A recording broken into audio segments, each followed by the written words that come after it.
of dealing with conflict of interest, ways or methods, ways of dealing with conflict of interest, COI, with conflict of interest. Now, I will first note them down here. The first one is avoidance. The second one is abstinence. The third one is third-party evaluation. Third-party evaluation. The fourth one is code of ethics. Code of ethics and disclosure.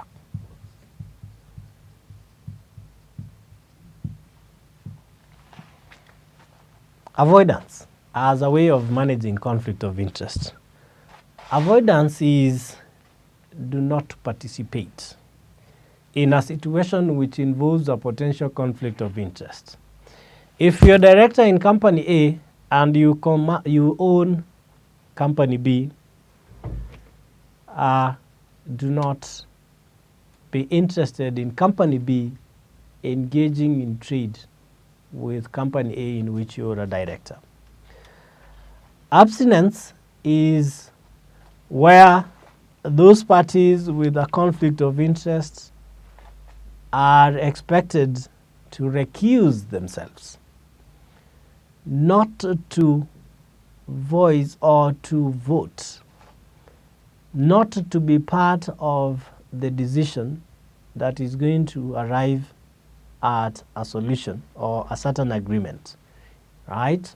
So you as a director, if there is a meeting deliberating on who is going to be employed, don't sit in that session so that you're not going to cast your vote.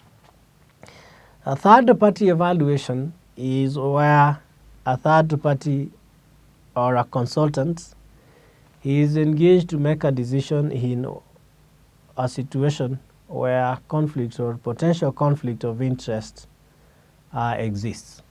So you bring in an independent voice so that the final decision will not have been influenced by the parties or the party with a conflict of interest. Another way of managing conflict is by putting in place a code of ethics to guide directors and the managers of the company when taking actions and making decisions. So code of ethics entails clearly spelling out situations of conflicts of interest and the procedures to deal with them. It is about having a clear set of goals. Having that guideline or framework in place then makes it easier for the board and the management to know how to deal with the potential conflicts of interest without degenerating into impropriety. The last and the most common way of managing conflict of interest is through disclosure. And a director with a material personal interest in a matter that relates to the affairs of the company must generally notify the other directors of that interest. A director of a listed company must disclose any relevant interest they have in the shares of the company or a related body corporate. They must also disclose details of certain contracts to which they are a party or which confer them certain rights.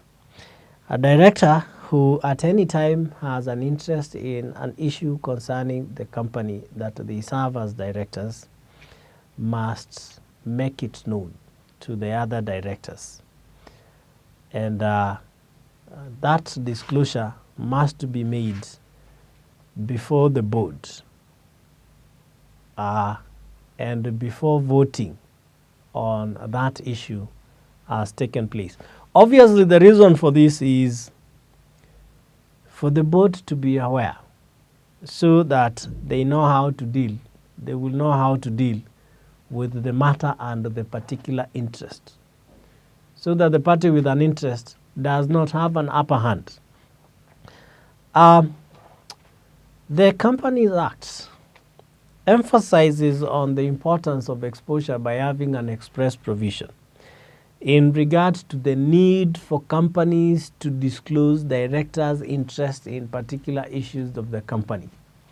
So, the Companies Act has a provision on communication of interests, so that the Companies Act requires that companies, in the form of notes in the annual accounts, to disclose any information concerning transactions involving the directors. This includes any transaction or arrangement that is of a material interest.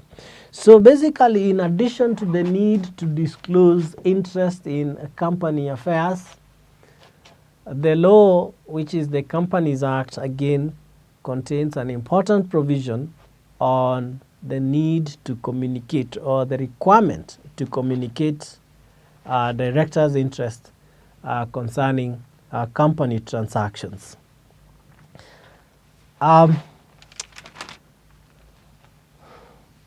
This effectively brings us to the end of lesson 4, in which we have considered a conflict of interest, the biggest challenge that face directors as they go about their duties as directors of a company.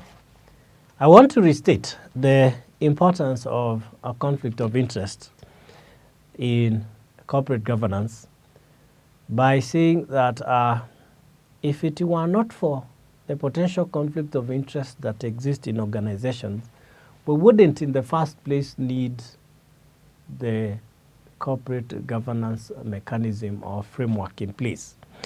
If you go back to where we started with the corporate governance theories, our first theory was the agency theory, and in that theory, the literature behind it was that the fact that a company is managed by agents creates a situation where there is a possibility of these agents becoming self-interested, contrary to them pursuing the interest of their principals, who are the shareholders. So the main problem or challenge in the management of organizations and the management of organizational resources is particularly conflict of interest. And what conflict of interest does is compromise or impairs the ability of a director to make a fair, objective, and independent judgment. And if the director doesn't do that, then that exposes the shareholders and other stakeholders to a risk of not very good decisions being taken on behalf of the company. So just to restate a few areas of emphasis under this item, conflict of interest, we've identified the main types of conflict of interest to include self-dealing. 2, we have nepotism, what we call family interests. We also had outside employment as another type of a conflict of interest. And 4, we had gift from friends. Obviously, when you're receiving gift from friends who also do business with the company, then this exposes you to, again, compromising your judgment when it comes to considering issues relating to these friends.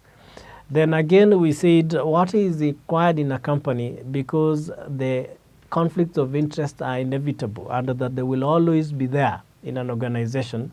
What is important is to identify these conflicts of interest early enough so that they do not amount to impropriety or somebody doesn't go ahead to take advantage of the conflict of interest. And we're identifying various ways of managing conflict of interest. We're saying one is avoidance, not participating in a situation that has a potential conflict of interest. We're also identifying that is abstinence, which is recusing yourself, not being party to deliberations or sessions that vote on an issue. 3, we're also identifying third-party evaluations, where you can bring in an independent voice to make a decision on a situation of conflict of interest. Again, we're saying a code of ethics is a good way of managing conflicts of interest so that people are clear on the procedures to be followed in situations of conflict of interest. And finally, and the most common way of dealing or managing conflicts of interest is by disclosure, where directors are expected to make or to disclose whatever interest they have in an organization. So in the